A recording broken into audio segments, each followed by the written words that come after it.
Bible's explanation for the name Yahweh. But there are certain important and unique features of this burning bush dialogue. First, God identifies himself to Moses as the God of Abraham, Isaac, and Jacob. He reveals to Moses a new name, Yahweh, so that Yahwism and the Yahweh cult can be said to begin only with Moses. Exodus 6, verses 2 to 4, very important passage. Exodus 6, verses 2 to 4. And here God says, I am Yahweh. I appeared to Abraham, Isaac, and Jacob as El Shaddai, but I did not make myself known to them by my name, Yahweh.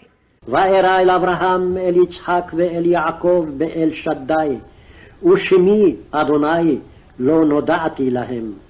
Now this contradicts the J source.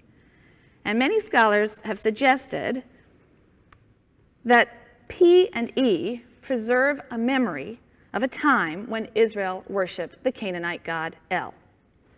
P and E wish to claim that the God who covenanted with the patriarchs is the God of the Exodus, but now with a new name. God is 6 times called El Shaddai. Other names are El Elyon, El Olam, El Roi, El Bethel. You can see the translations of these. The everlasting God, God Most High, a God of seeing, the God of the house of God, and so on. El is the name of the chief god in the Canaanite pantheon. It's an important set of texts that were discovered at a place called Ras Shamra. Ras Shamra was ancient Ugarit. In 1928, a peasant in Syria discovered a tomb at Ras Shamra, which was subsequently excavated by the French, and it was found to contain a library of tablets that were written in a language very, very close to Biblical Hebrew. It's clear that Hebrew is simply a Canaanite dialect. In fact, I remember reading one scholar said if you go back far enough, you're really hard-pressed to tell the difference between Canaanite and Hebrew. And in these texts, we read of the exploits of the gods of Canaanite religion. These gods include the sky god El, I've listed here, the father of the various gods and humans. El has a wife, Asherah, she's listed 3rd on your paper, a mother goddess, their daughter Anat, who is a goddess of love and war, she's quite fierce, and then their son Baal, who is a storm god. He's depicted in mythological literature as defeating both the chaotic sea god, the sea god Yam, and the god of death, Mot. There are striking resemblances between the biblical God of the patriarchs and the Canaanite god El. El is the head of the council of gods. He is said to have a long white beard. He dwells on a mountain top in a tent.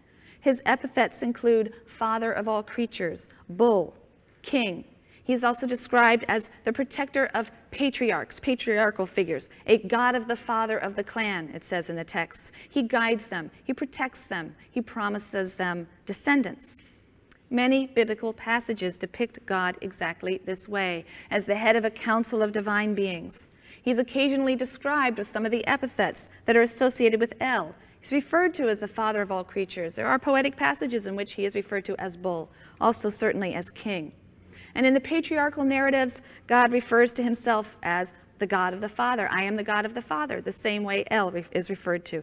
He guides and protects the patriarchs. He makes promises of progeny to Abraham and his heirs. He also is associated with a mountaintop, Sinai, and gives instructions for the building of a tabernacle, a tent-like structure in which he will dwell. Many personal and place names in the patriarchal narratives are compounds in which one element is El. Yisrael, Yishmael, Beth El. El is the God of the patriarchs.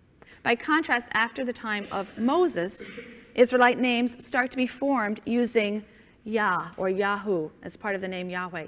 Elijah in Hebrew is Eliyahu. So you start to have theophorics, names that use the name of a deity, which are using forms of Yahu instead of El. Yahoo!